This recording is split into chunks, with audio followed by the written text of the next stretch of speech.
Hello and welcome. I am Dr. Anil Joshi. Welcome you to my series Iconology and Temple Architecture Perspectives. In the context, we are going to visit today Gadag. Gadag is totally unique. It has its own style of temple development. We started with Western Chalukyas. They had their capital at Halagundi and they have developed lot of temples in and around Halagundi. So lot of temples today are seen, lot of temples today are ruined, but definitely they gives us an idea how the temple architectural style of Gadag has been developed. So we are going to visit today Gadag.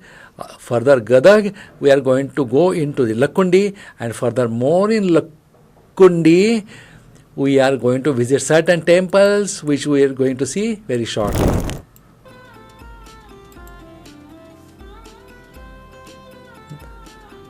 Halgundi Basavaraja temple or Basveshwara temple is totally different. It has got certain uniqueness. I am going to show you a picture, or you must have seen the thumbnail of the lecture. Did you observe something unique in it? Where was Nandi? Nandi was right on the roof. I'll show you again when we'll see the picture. Very, very unique. You can see these only at two places. One thing is at Hassan and second is at Halgundi Basveshwara temple Halagundi. So that's why it is very unique and you must visit when you go to the Halagundi. This is a nice temple, small temple. No worship, no pujas are offered today. It was ruined, then it is reconstructed, and there is a beautiful lake around it. But in spite it was damaged, they are reconstructed in such a way that you can see the earlier glory. But pujas are not going on, the rituals are not there. Now Basavaraja temple is located at Halagundi, Karnataka. It is one of the surviving monuments of 101 temples which were built in Halagundi. It was the capital. There is a nice lake adjacent to this temple, as most of the time you see in Dravidian style. Only temple has got a water reservoir near them. The temple seems to be damaged fully and reconstructed. That you can make out when you will see the temple, that it is reconstructed. In spite of that, it has certain specialities. However, no idols or pujas are going on here. I will show you the sanctum, but there are no pujas going on. You can make out looking at the sanctum.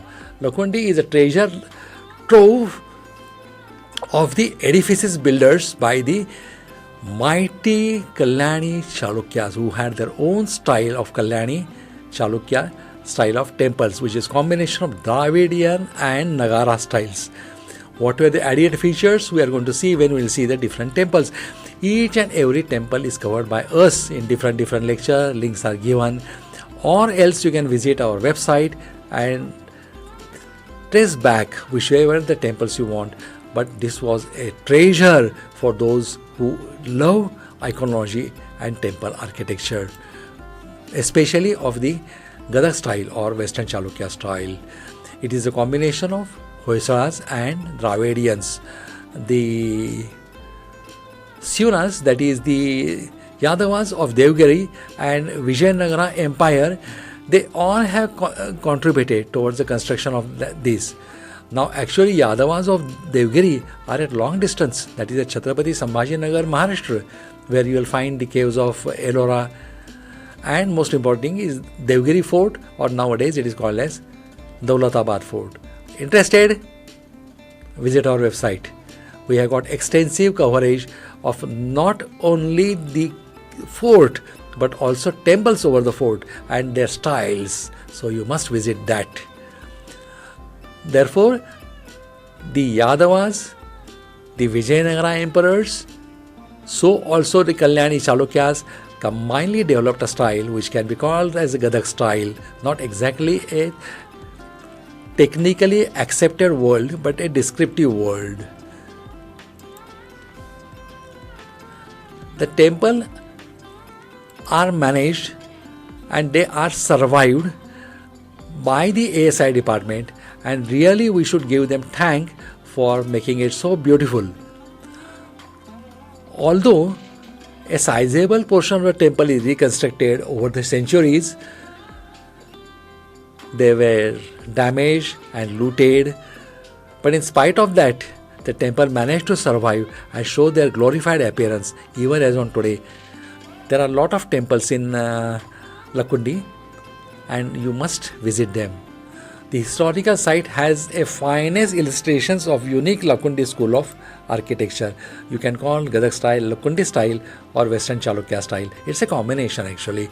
Also known as Western Chalukya style of architecture, shaped by the Kalyani Chalukyas.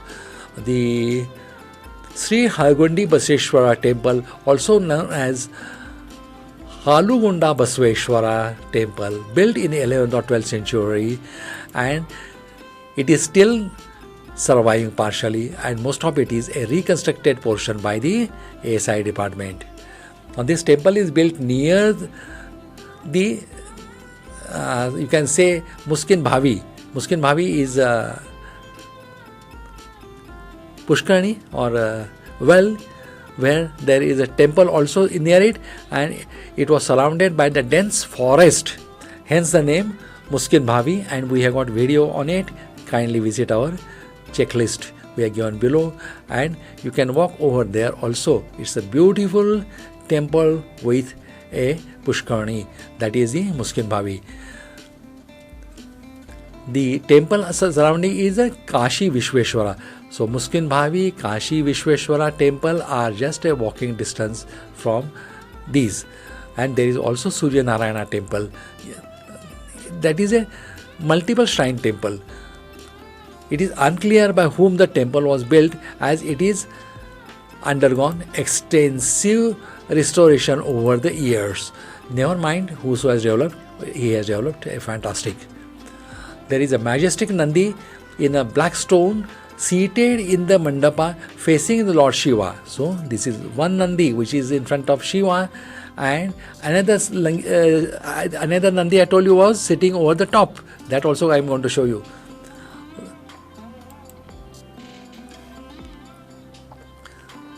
Now there is a Shivalinga, there is a Nandi, so it is a Shiva temple. The temple is being reconstructed part by part, and hence it is difficult to study the original architecture details and sculptures. Nevertheless, it is beautiful. The entrance doorway is profusely decorated with floral and foliage pattern, repetitive motifs, and linear and carved designs. There is a beautiful Gajalakshmi with an elephant on either side in the center of the lintel. Now let's see. It's a large water reservoir. As we always see next to the temple, it is there. Few pictures from few angles to show you the gorgeousness and the three-dimensional view of the water reservoir.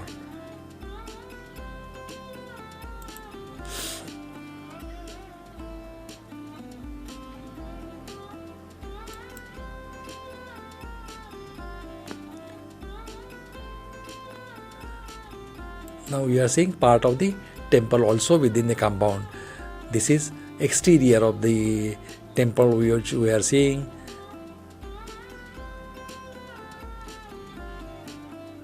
As I told you, it is constructed, it is restored in different stages, so it is difficult to find out at what stage and which year the reconstruction work has taken place. Nevertheless, you can sit for a while, you can take the rest, and you can observe it more carefully.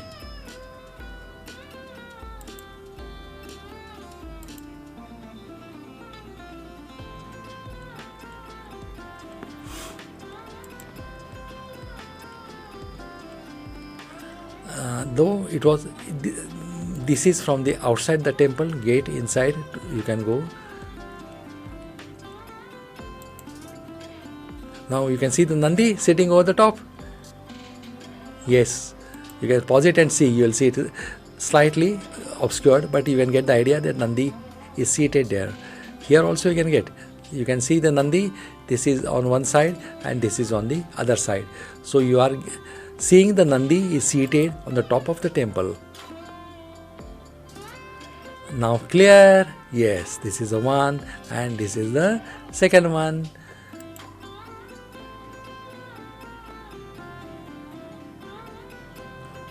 This is certain portion of the temple in different angles.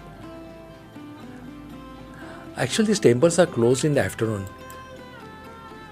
so we were not fortunate to see it by opening the gate, but from outside we are getting fairly good view of the sanctum.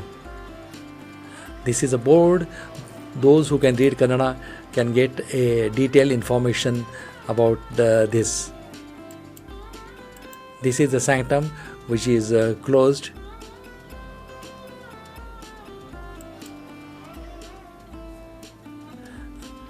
These are the Saptamatrukas. Saptamatrukas are associated with two additional gods. To the right will be Ganesha and to the left will be the form of Shiva. Now this is the sanctum. Is a closed. Let's try to peep in. Yes, something is seen here. No active worship is going on. There is a Shivalinga inside.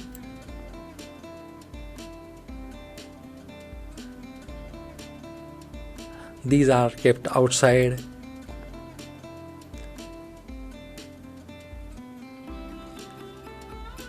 Different views of the Saptamatrika and Shivalinga. These are the some remnants found outside. With that, we are coming to end of this lecture. I am thankful for giving me your valuable time. I hope I have added some information. In case if you have visited the site before and you have more information, please share with us.